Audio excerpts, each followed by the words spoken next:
구독, 좋아요. 이재명 정권 초대 기획예산처 장관 후보자에 이해운 전 국민의힘 의원이 발탁이 됐습니다. 우선 많은 얘기들을 저희가 나눌 건데 이재명의 이러한 선택에 대해서는 좀 어떻게 보십니까? 제가 볼 때 이해운이 착각하는 것 같습니다. 이해운 뭐라고 할까요? 전 의원이라고 할까요? 본인이 능력이 있어서 간 게 아닙니다. 이용해 먹으려고 데려간 거거든요. 잘 보십시오. 이 기획예산처라는 거를 요번에 만든 이유가 있습니다. 예. 그 이유가 뭐냐면 기획재정부는요. 대통령이 돈을 쓰고자 할 때 기획재정부 장관은 못 쓰게 해요. 원래 그 역할입니다. 그렇죠. 예. 이 사람들이 기재부 출신의 공무원들은 돈을 함부로 쓰지 못하게 하는 게 역할입니다. 아니 정치인이잖아요. 대통령은. 대통령 입장에서 돈을 막 쓰고 싶어. 내 집권할 때 돈을 써가지고 지지율도 얻고 싶고 내가 대통령으로서 뭘 하고 싶어. 예. 그럼 돈이 들어가잖아요. 그럼 나만 합니까? 그래서 공무원 출신 중에서 기재부 출신들이 똑똑하다는 이유가 뭐냐면 이 사람들이 다른 부처에 비해서 굉장히 돈에 대해서 보수적으로 쓰게끔 합니다. 그래서 우스갯소리로 윤석열 대통령도 회의 때 뭐라고 얘기하냐면 이거 추경호 기재부 장관 허락 받아야 된다는 얘기를 했습니다. 그건 어떤 의미냐? 권력은 견제받는 거잖아요. 내가 원하는 만큼 돈을 쓰고 싶은 사람들이 모든 사람들의 열망입니다. 모든 권력자들이. 근데 그거를 우리가 집권하는 동안만 돈을 쓰는 게 아니라 그런 유혹은 모든 정권에 있습니다. 근데 참 재밌는 게 진보 좌파 정권은 돈을 퍼부어 항상.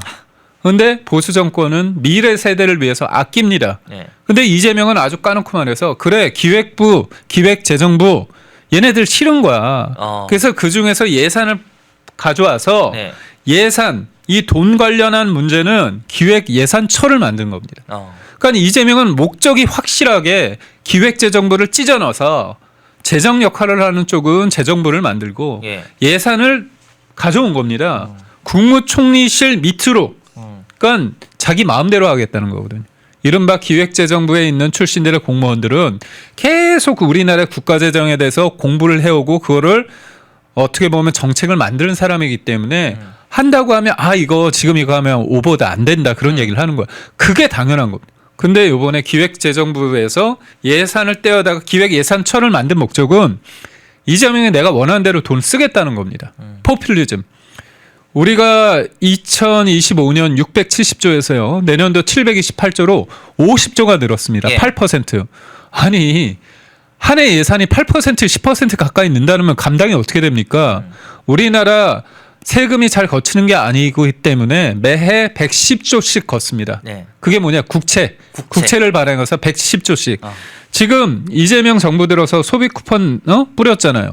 그래서 1,300조가 이미 지났고요. 내년은 1,400조가 됩니다. 이재명 끝날 때 저는 끄집어 내려야 되기 때문에 이런 예상을 하고 싫지만 5년 동안 있잖아요. 그럼 2,000조가 가까이 됩니다. 2,000조. 우리나라가 지금 1,300조인데 2,000조가 된다는 거예요. 아니 그러면은 뭐 거의 2배로 뛰는 거네요. 그렇죠? 문재인은 600조에서 1,000조를 만들었잖아요. 그것도 2배를 만든 거잖아요. 문재인과 이재명이 나라를 거덜내고 있는 겁니다. 그래서 제가 포퓰리즘과 이런 확정 재정 함부로 돈 쓰는 거 말고 이재명의 목적이 뭐겠습니까? 내가 있는 동안 지지율 떨어지면 안 돼. 지지율 떨어지지 않기 위해서 뭘 합니까? 돈 뿌리잖아요. 만약에 제가 이렇게 말하는 거에 대해서 이재명 대통령께서 기분이 나쁘시다고 하면 말씀하십시오. 지방선거 앞두고 돈 풀지 않겠다고. 풀 거잖아요. 안 풀겠습니까? 110조씩 아주 당당하게 이거를 뿌리겠다고 얘기를 했잖아. 국채를.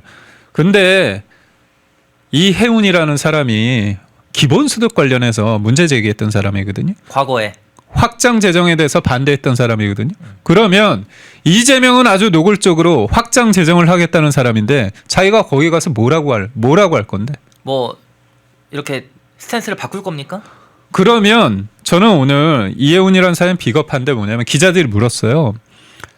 확장 재정 관련해서 어떻게 할 건지. 그랬더니 다음에도 또 만나서 얘기하자고 하며 피했습니다. 이해운이 사람이 정신머리가 똑바로 박혀 있다면 내가 이재명이 저 흥청망청 쓰고 있는 포퓰리즘 확장 재정에 대해서 내가 이제까지 견지한 건정재정, 재정은 우리 미래 세대를 위해서 아껴 써야 된다고 하는 이 입장을 관철시키겠다. 그리고 나한테 제안해 왔을 때 나 그거를 하겠다고 해서 오케이 받았다. 이러면 제가 박수 칩니다. 그런데 그게 아니라 오늘 뭐라고 얘기하냐면 제가 진짜 턱도 없는 얘기를 하는데 결국은 그런 얘기를 합니다. 이혜훈이 잠시만요. 예. 잠깐 그 사이에 네. 영님 1만 원 후원 감사드리고요. 그리고 유주환님 1만 원 후원 감사드리고요. 그리고 스타인되님 1만 원 후원 감사드립니다. 네, 혹시 내용 찾으셨을까요? 이런 얘기를 합니다. 우리 경제 구조적 이슈로 인구 위기, 기후 위기, 극심한 양극화, 산업과 기술의 대격변, 지방 소멸 등 5가지를 꼽으면서 예. 회색 코뿔소 얘기를 합니다. 회색 코뿔소요? 그거 굉장히 좀 낯선 용어일 수도 있는데 회색 코뿔소가 뭐냐면 코뿔소가 무섭다는 거 알잖아요. 그러니까 우리가 모두 알고 오랫동안 많은 경보가 있었음에도 뻔히 아는 리스크에 대해서 무시하고 외면하는 겁니다. 예를 들면 지금 인구위기, 기후위기, 극심한 양극화, 산업과 기술의 대격변, 지역간 소멸 이거 맞죠? 이것도 코뿔소가 맞습니다. 회색 코뿔소. 그런데 진짜 회색 코뿔소가 뭡니까? 저출산 노령화인데도 불구하고 포퓰리즘 정책을 쏟아내는 겁니다. 그리고 노조 위주로 정책을 해서 규제를 완화하지 않는 겁니다. 그러니까 이재명 정부에서 지금 돈으로 풀고 저출산 고령화인데도 불구하고 미래 세대의 몫을 가져다가 돈을 뿌리는 이게 회색 코뿔소거든요.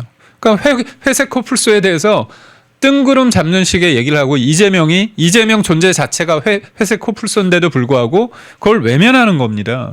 번지수가 틀렸죠. 그러니까 결국은 뭐냐면 자꾸 마중물 역할을 재정이 마중물 역할을 해가지고 선순환 구조를 만들어야 된다는 이재명의 논리를 그대로 답습하더라고요. 아니 생각해 보십시오, 여러분. 돈 풀어서 경제를 살린다는 게 우리 돈 많이 풀어가지고 지금 문제가 뭡니까? 고물가잖아요. 그렇죠. 고물가고 달러는 제한적인데 우리나라 돈이 많으면서 우리나라의 돈 가치가 떨어지고 있지 않습니까? 그게 고환율이잖아요. 회색 코뿔소가 지금 구조화되고 있는 어떻게 보면 계속 만성화되고 있는 고환율, 고금리 그리고 고물가거든요. 이런 거 그리고 저출산 고령화의 이 문제에 대해서 풀지 못한 상황에서 포주기로 때우고 있는 게 회색 코뿔소입니다. 근데 이런 거에 대한 게 아니라 이재명의 맞춤식으로 이렇게 얘기를 하는 건 뭐냐? 이미 영혼을 팔았다. 그래서 저는 내일 또 기자들이 물을 겁니다. 확장 재정 기조로 하는 이재명 정부인데 당신은 이제까지 재정 안정, 긴축 재정, 그다음에 건전 재정을 외쳤는데 뭐 어떤 접점이 있느냐 물을 겁니다. 아니 본인이 오늘 처음으로 출근하는 날이잖아요. 왜 답변 못 합니까? 그렇죠. 비겁하게. 아니 그동안 본인의 생각을 말하면 되는 거 아니에요? 그러니까 결국은 뭐냐면 견적을 뽑아보니 자기는 다음에 국회의원 될 수 없다고 판단을 한 겁니다. 그래서 자리를 영혼을 바꿔먹은 거죠. 그래서 오늘 송은석 원내대표는 김중배의 다이아몬드가 그렇게 좋냐 이런 표현을 했습니다. 그러니까 제가 볼 때는 이재명이라는 사람과 그다음에 민주당 이재명 정부는 통합이란 얘기를 하지만 이건 통합이 아닙니다. 통합이라면 예를 들어서 국민의힘과 국민들과 하나 된 목소리를 만들기 위해서는 예를 들어서 노란 봉투법 같은 거 있지 않습니까? 이거는 어떻습니까? 기업 파업 조장하는 거잖아요. 파업을 조장하는 법이고 기업을 발목 잡는 법입니다. 예.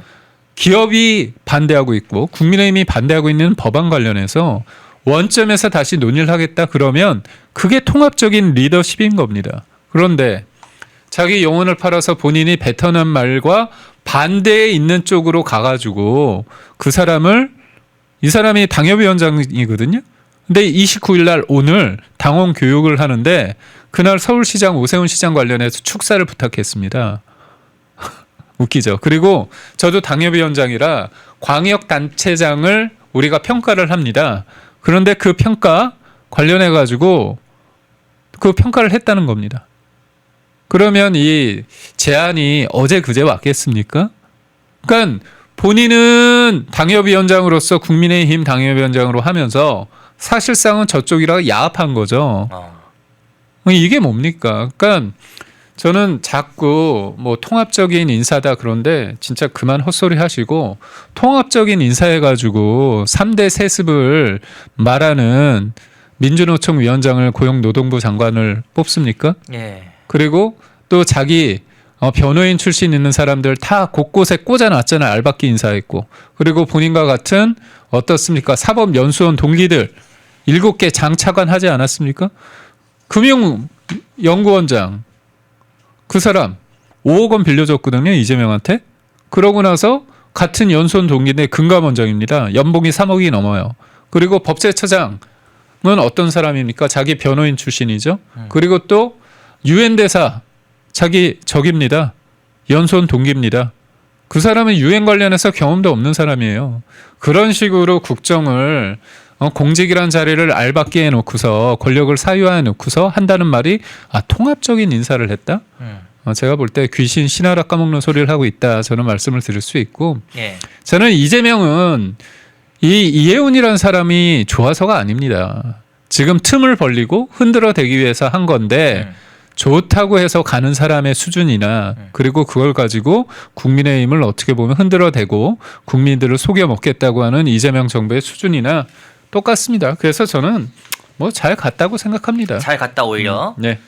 근데 이게 자막 4번째 띄워주세요. 지금 제가 모니터링을 쭉 하고 오니까 오히려 극좌들 소위 네. 이재명의 그 대표적인 팬덤이었던 개딸들 반응을 보니까 난리가 났어요. 이제는 이재명 욕까지 서슴없이 하고 있습니다. 실제로 뭐 악담을 퍼붓고 수위가 높은 비난들을 퍼붓고 있습니다. 이번에 이해운 발탁으로 인해서.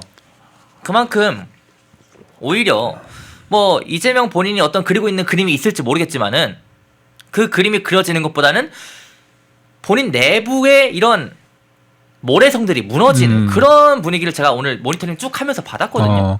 그게 왜 이렇게 분노하고 있을까요, 이 극좌들은? 아니, 그러니까 제가 볼 때는 이재명한테 사기 당한 거죠. 아니, 이재명이 다 이런 사람들을 개딸들의 정치적 흥분 상태를 고조시켜서 지금 어떻게 했습니까? 사법부 공격하고 예. 그다음에 윤석열 전 대통령 어떻게 했습니까? 끊임없는 탄핵으로 끌어내렸잖아요. 예. 그런데 그렇게 악마했는데 갑자기 저기에서 탄핵에 대해서 반대하고 그리고 이재명을 욕했던 사람을 갑자기 끌어다가 기획예산처 장관을 시킨다고 하니까 이게 뭐지? 이재명이 뭐냐 지금? 이재명의 머릿속은 뭐가 있는 거냐에 대해서 혼돈스러울 겁니다. 그런데 이재명이라는 사람이 착각하시면 안 됩니다. 이재명 대통령이 착각하면 안 되는 게 자기가 힘을 쓰면 다 될 것 같죠? 안 됩니다. 우선적으로 개딸들은 굉장히 강하게 트레이드가 됐습니다. 트레이닝이 됐습니다. 예. 그래서 본인은 진심은 아니지만 통합하는 척, 국민을 위하는 척을 하고 싶지만 사람들이 이해를 못하죠. 그리고 이재명의 본신을 아는 거죠. 근데 지금 이게 이해운 건을 당권으로 이렇게 바라보시면 안 되고요. 예. 김병기 건을 보셔야 됩니다. 김병기. 김병기 뭐 이따 우리가 다룰 수 있겠지만 예. 황당한 게 나왔습니다. 뭐냐면 와이프가 동작구 부의장의 법인카드 업무 추진비를 썼잖아요. 구의원에. 그렇죠? 썼는데 네. 오늘 뉴스타파에서 보도한 거 보니까 김병기가 그걸 알고 요게 문제가 될 것 같으니까 보좌진한테 사실상 은폐를 시도하는 녹취가 나왔습니다. 다 나왔네요. 다 나왔습니다. 그리고 또 뭐가 나왔냐? 예. 김병기의 아내가 이른바 920호 소통방을 텔레그램을 만들어가지고 구의원들한테 지적질을 합니다. 한겨레 보도였나요, 그게? 한겨레 보도입니다. 예. 오늘 단독으로. 예. 그러니까 이건 뭡니까? 그러니까 가족들이 그냥 온갖 갑질을 다 하고 있는 거예요.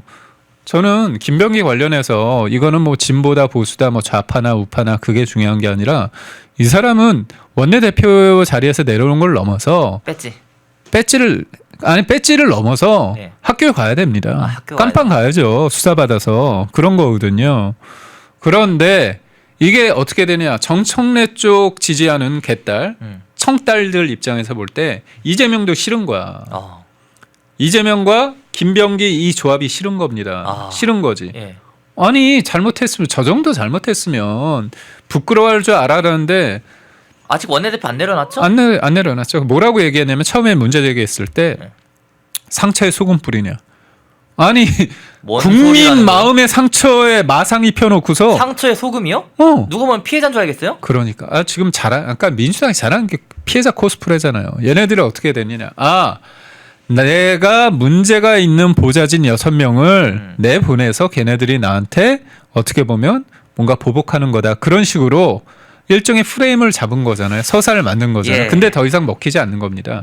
그래서 결국 뭐냐면 지금의 청딸들, 개딸들 입장에서 이재명을 싫은 사람들이 점점 많아지고 있는 거예요. 점점 많아지고 있어요. 그래서 실은 저번에 업무 보고를 통해서 이재명이 센 얘기를 많이 했잖아요. 예. 그립감을 막 잡으려고 했어요. 그 이유가 뭐냐면 정청래와 김어준의 연합군에 의해서 아니 대통령이 된 다음에 6월에 대구쏘고 나서 8월 달에 전당대회를 했는데 박찬대가 완전 밟혔잖아요. 예. 박찬대가 66대 33으로 개딸들 권리당원 했을 때는 2대 1로 2배 차이로 졌습니다. 2배로 이긴 거잖아요.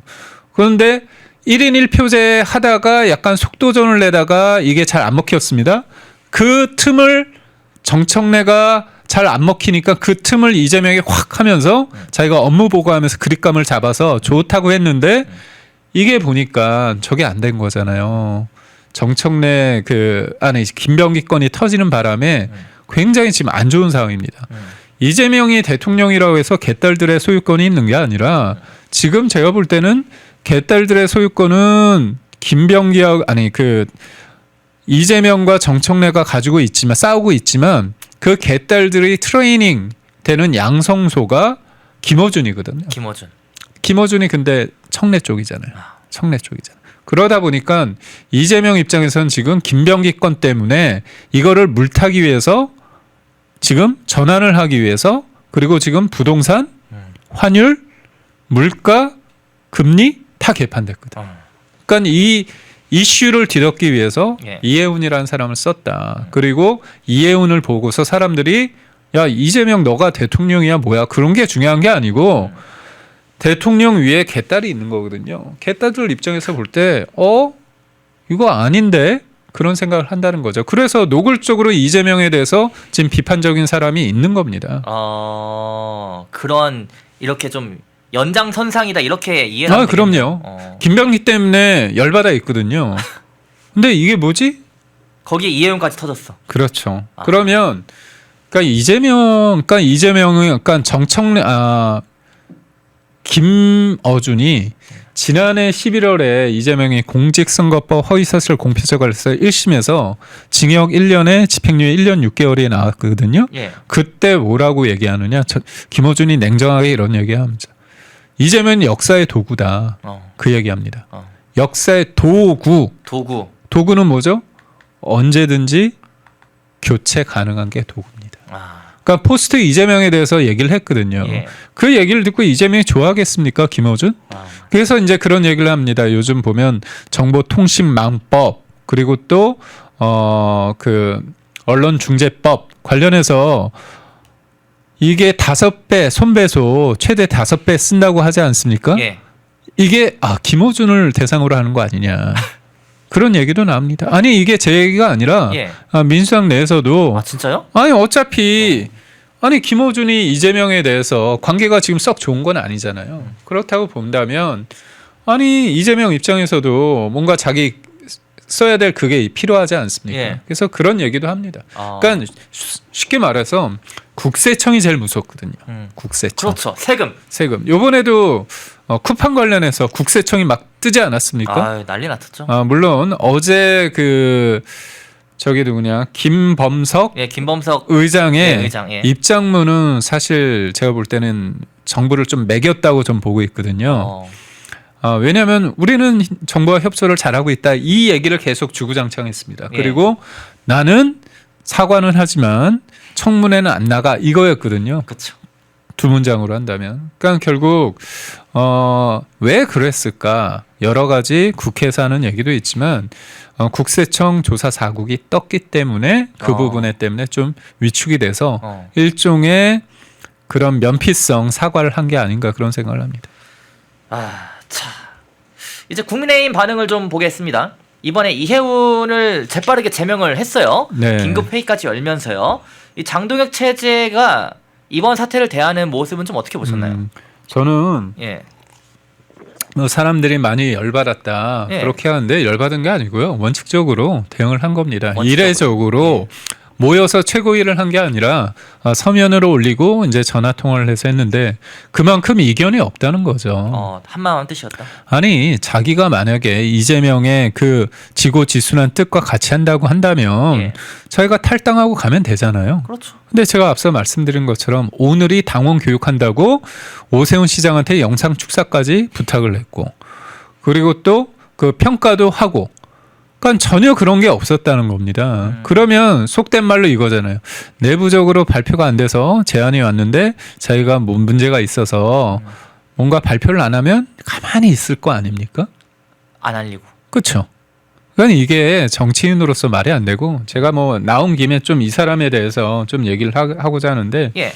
서초갑에서 3선을 했습니다. 네, 3선. 서울, 강남, 서초 이런 곳은 사실 나가면 되는 곳이잖아요. 그렇죠. 당에서 굉장히 어떻게 보면 배려를 해준 겁니다. 속된 말로 단물 쫙 빨아먹고 3선 다음에 안 시킨다니까 이 사람이 동대문 갔어요. 그리고 또 지금 있는 곳은 어디입니까? 중랑구인가요? 아니 저기입니다. 어디죠? 그 저기 성동을입니다. 중구 성동을. 중구 성동을. 네. 성동을입니다. 그리고 이번 보니까 충북지사도 한번 도전을 했더라고요. 그 짧은 기간에 저번 지방선거가 2022년에. 네. 그러니까 결국 안 될 걸 알고 이리저리 왔다 갔다 하는 사람입니다. 근데 저는 좀 안타까운 게 뭐냐면 이런 사람에 대해서 삼선이나 진짜 거기 같은 텃밭이라고 불리는 강남에 그럼 3번이나 이렇게 줬다는 것 자체가 저희가 부끄럽습니다. 펜앤마이크에서 추천하는 영상도 보고 가세요. 다른 영상도 즐기시려면 구독 버튼을 꼭 눌러주세요.